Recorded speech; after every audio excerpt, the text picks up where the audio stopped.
But there comes a time when they want to go just a little bit further and they're ready to claim some of that learning as their own, and they're taking the step to being an independent learner. So let's talk today about when this happens and why this should happen.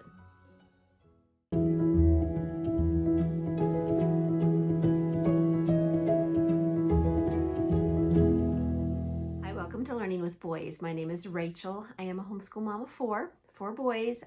We are in our 16th year. I have graduated too. So this school year I have a 6th grader and an 11th grader.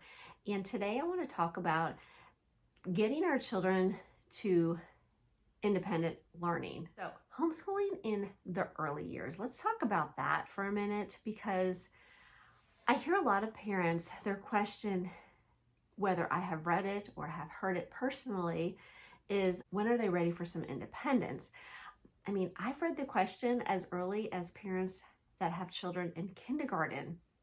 And to me, I'm going to be honest, that sort of discourages my heart a little bit, because I enjoyed so much those early years of sitting with them. Don't get me wrong, it is not always the easiest task, especially if you have a struggling learner, because I have had one. But learning alongside of them is such a joy. So if I can encourage you in any way, just to know that this is a season and it'll go by fast, just take your time. You'll not regret it. So in those early years, yes, sitting and teaching them to read is going to take time. Sitting down and teaching them to learn to write their letters, to write a few words, to do some copy work, teaching them about numbers and counting and writing the numbers, shapes and sizes, and just all those little things that their little minds need to grasp so they can continue to learn more. So during that process, let me encourage you that I think of when, our children are little, like, 1 or 2, they understand so much more than they can speak. Same thing is with reading. They may not be able to read at the level that they'll comprehend.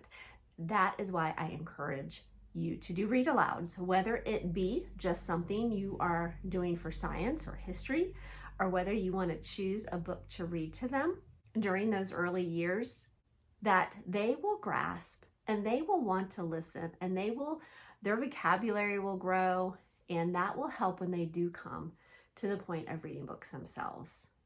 So as we're beginning this process of homeschooling the younger years, you're probably thinking, are they ever going to be able to do this work on their own? And it will come.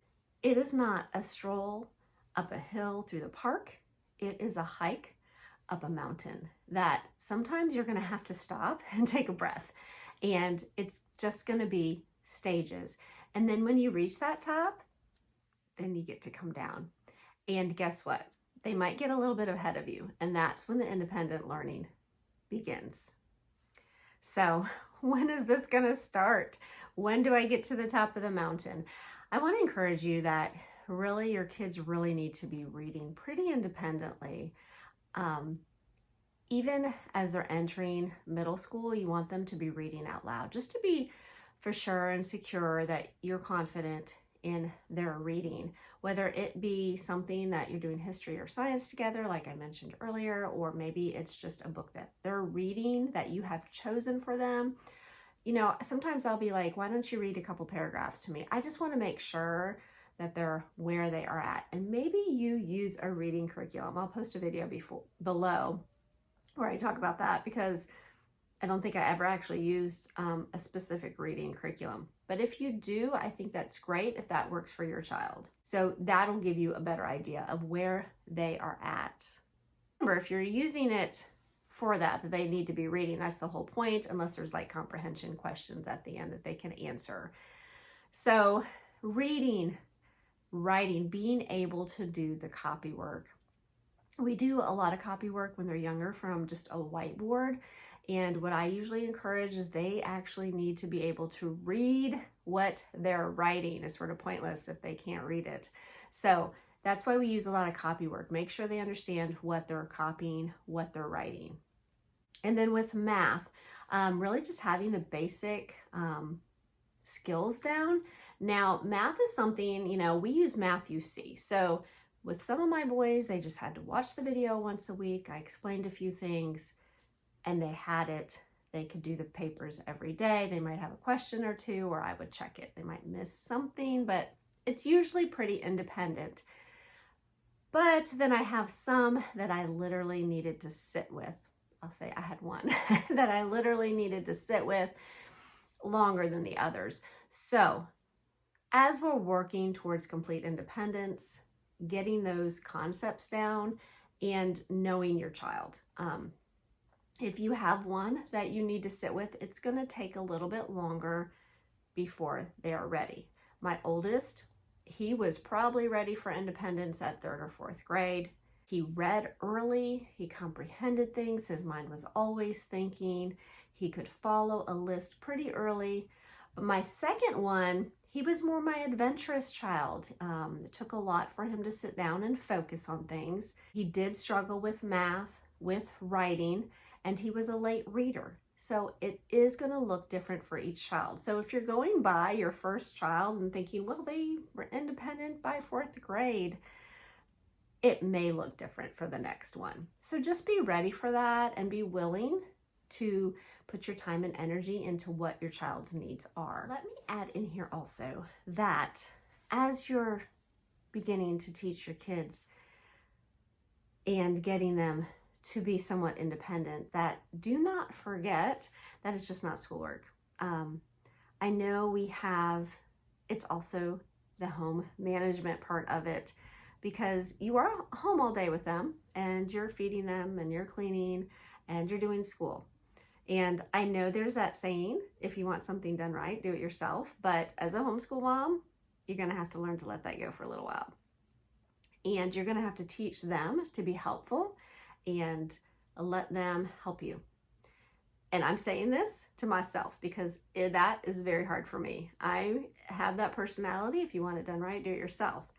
But I have learned to show the boys how to do things and what I expect. And I have had to look at things and say, that's not done exactly the way I want it, but it looks so much better, and to be thankful for that.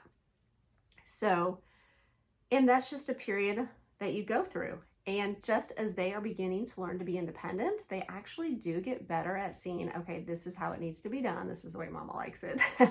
And before you know it, they have that chore or that project done the way you like it.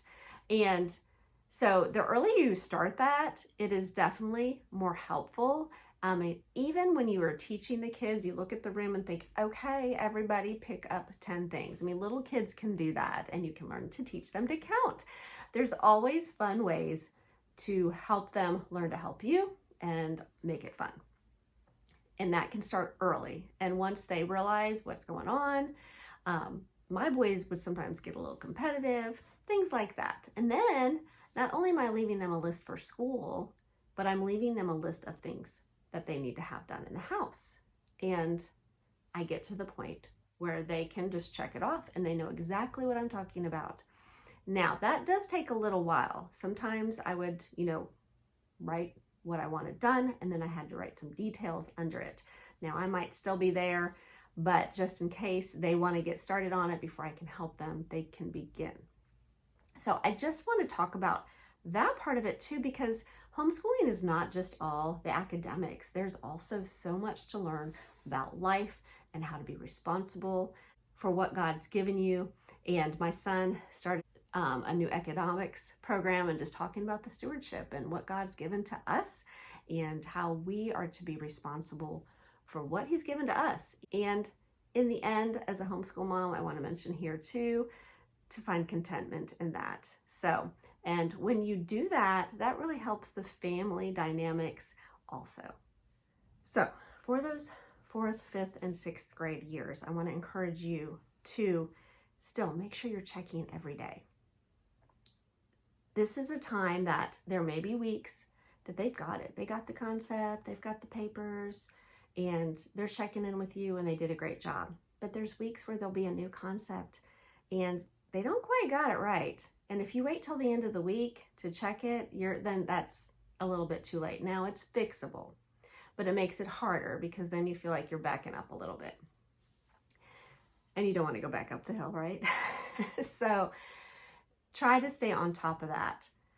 The best way to do that is with a list. And let me tell you how this has helped me.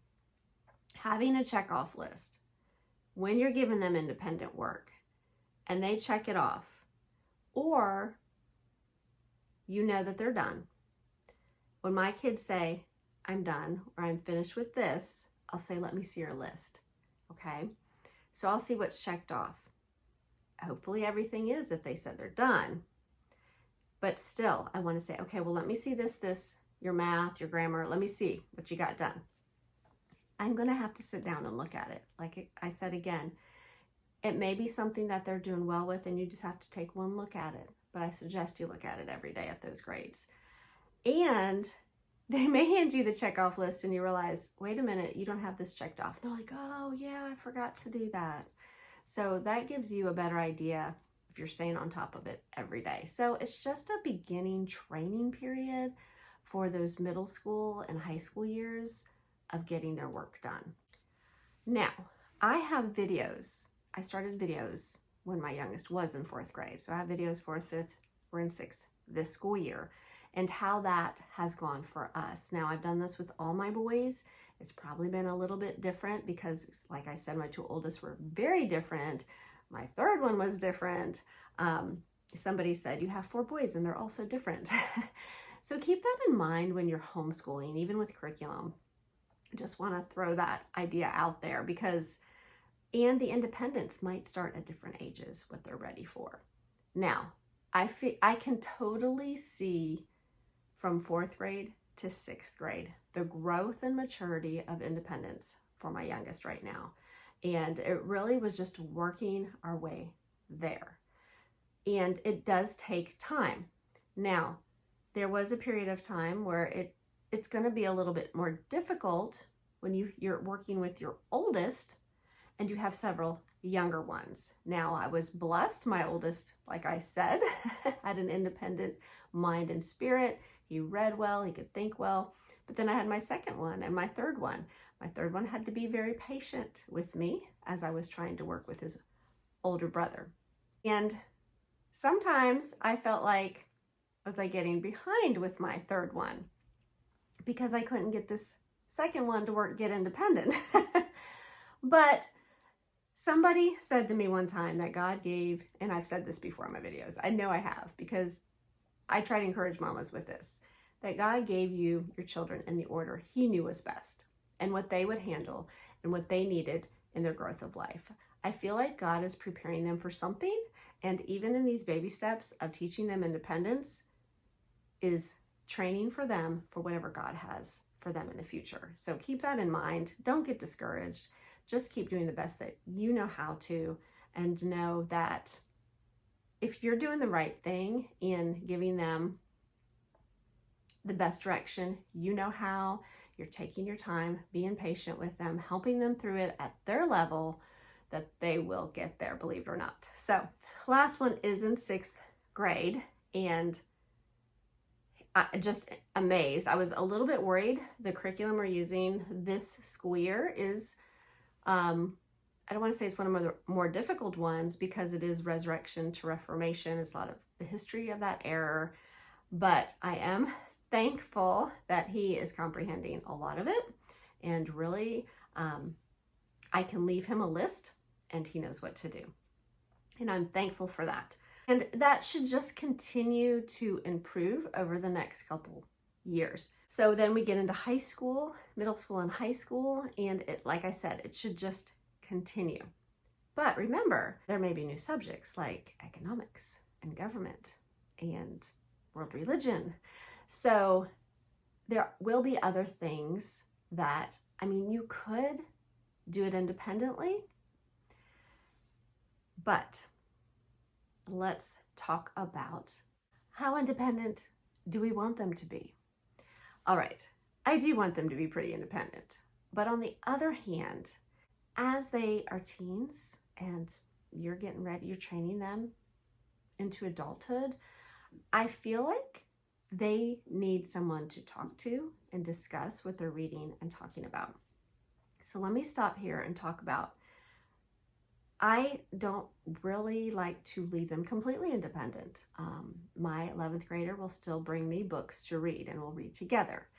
And I enjoy that. Like, we were actually together reading The Pilgrim's Progress. Now, this isn't one of his main curriculums, but as I'm reading it and we paused, he was able to talk to me and tell me his thoughts, able to communicate back with him. I feel like that's part of education. There needs to be the freedom to discuss, talk about, and learn from someone that's older and wiser, and experience. They need to hear about experience, and they will also have their own experiences.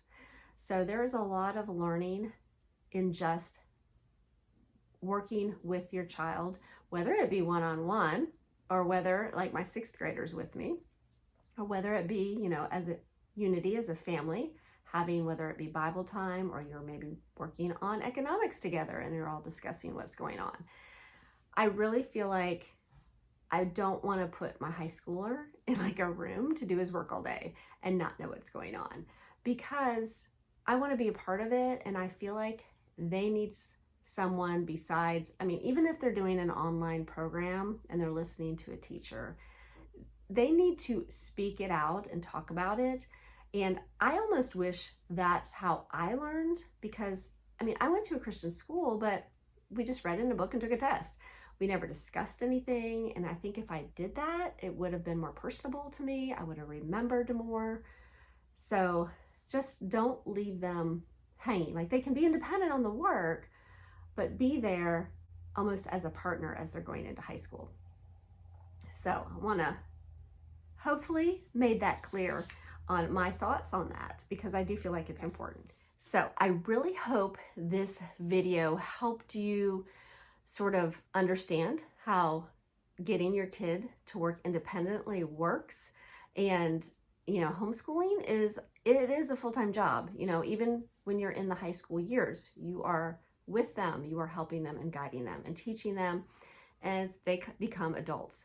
And sometimes that can be even a little bit not just physical, but it's a lot of mental energy for us as parents, because we want to be there for them in that area.